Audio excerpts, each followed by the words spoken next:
తెలంగాణ రాష్ట్రం IT pharma రంగాల్లో దేశానికే తలమానికంగా నిలుస్తుందని, అలాంటిది గంజాయి డ్రగ్స్ కు అడ్డాగా మారితే అది మనందరి వైఫల్యం అవుతుందని ముఖ్యమంత్రి రేవంత్ రెడ్డి అన్నారు. అంతర్జాతీయ మాదక ద్రవ్యాల వ్యతిరేక దినోత్సవాన్ని పురస్కరించుకుని గురువారం నాడు మాదాపూర్లోని శిల్పకళా వేదికలో నిర్వహించిన సదస్సులో ఆయన పాల్గొన్నారు.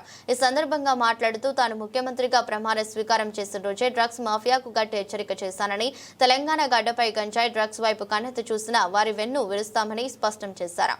తెలంగాణ అంటేనే ఉద్యమాలు, పోరాటాలకు పురిటి గడ్డ. అలాంటి గడ్డ డ్రగ్స్ కు నిలయంగా మారితే అది రాష్ట్రానికి అవమానకరమని ముఖ్యమంత్రి ఆవేదన వ్యక్తం చేశారు.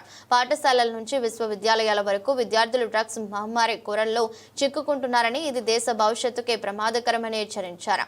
శత్రు దేశాలు ఒక దేశాన్ని దెబ్బతీయడానికి ఎలాంటి మార్గాలను ఎంచుకోవచ్చని, కోవిడ్ లాంటి వైరస్లను లేదా డ్రగ్స్ ను కూడా ప్రయోగించవచ్చని అభిప్రాయపడ్డారు. మాదక ద్రవ్యాలు రవాణా చేసేవారు తెలంగాణ సరిహద్దుల్లోకి అడుగు పెట్టాలంటేనే వణికిపోయేలా కఠిన చర్యలు తీసుకోవాలని మంత్రులకు, పోలీసు ఉన్నతాధికారులకు స్పష్టమైన ఆదేశాలు జారీ చేసినట్లు తెలిపారు. ఒకప్పుడు యుద్ధాలు, సైనికులు అనగానే పంజాబ్ రాష్ట్రం గుర్తుకు వచ్చేదని, అలాంటి పంజాబ్ ఇప్పుడు డ్రగ్స్ మహమ్మారి కూరల్లో చిక్కుకుపోయిందని ఆవేదన వ్యక్తం చేశారు. డ్రగ్స్ నివారణలో తెలంగాణ దేశానికి ఆదర్శంగా నిలవాలని ఆకాంక్షించారు.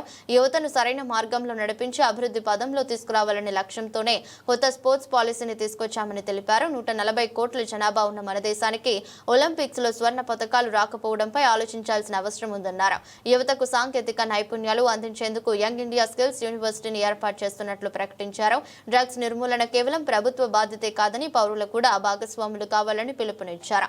పాఠశాలలో పిల్లల ప్రవర్తనను గమనించేందుకు ప్రత్యేక సిబ్బంది నియమించుకోవాల్సిన అవసరం ఉందని, సబ్జెక్ట్ టీచర్లు, పీఈటీలతో పాటు బిహేవియర్ అబ్జర్వర్స్ ను కూడా నియమించుకోవాలని యాజమాన్యాలకు సూచించారు. చాక్లెట్లు, ఐస్ క్రీంల రూపంలో కూడా గంజాయి డ్రగ్స్ ను విక్రయిస్తున్నారని, ఇలాంటి సమాచారం ఉంటే వెంటనే పోలీసులకు తెలియజేయాలని కోరారు. విద్యా సంస్థల ప్రాంగణాల్లో డ్రగ్స్ దొరికితే సంబంధిత యాజమాన్యాలదే పూర్తి బాధ్యత అన్నారు.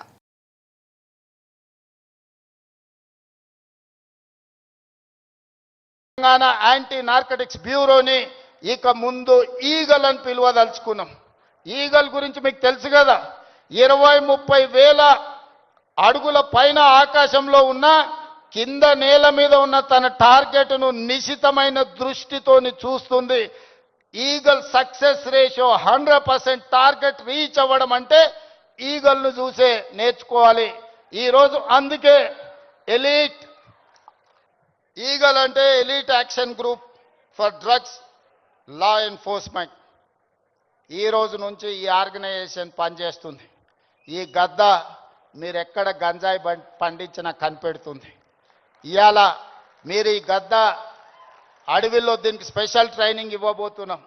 ఎక్కడైనా ఏ పొలాలలో గంజాయి పండించినా ఖచ్చితంగా ఇవి చూస్తాయి. తెలంగాణలో ఉండే 1,50,00,000 ఎకరాల వ్యవసాయ భూముల్లో ఎక్కడైనా గంజాయి మొక్క మొలిస్తే కూడా ఈ డిపార్ట్మెంట్ గుర్తుపడుతుంది.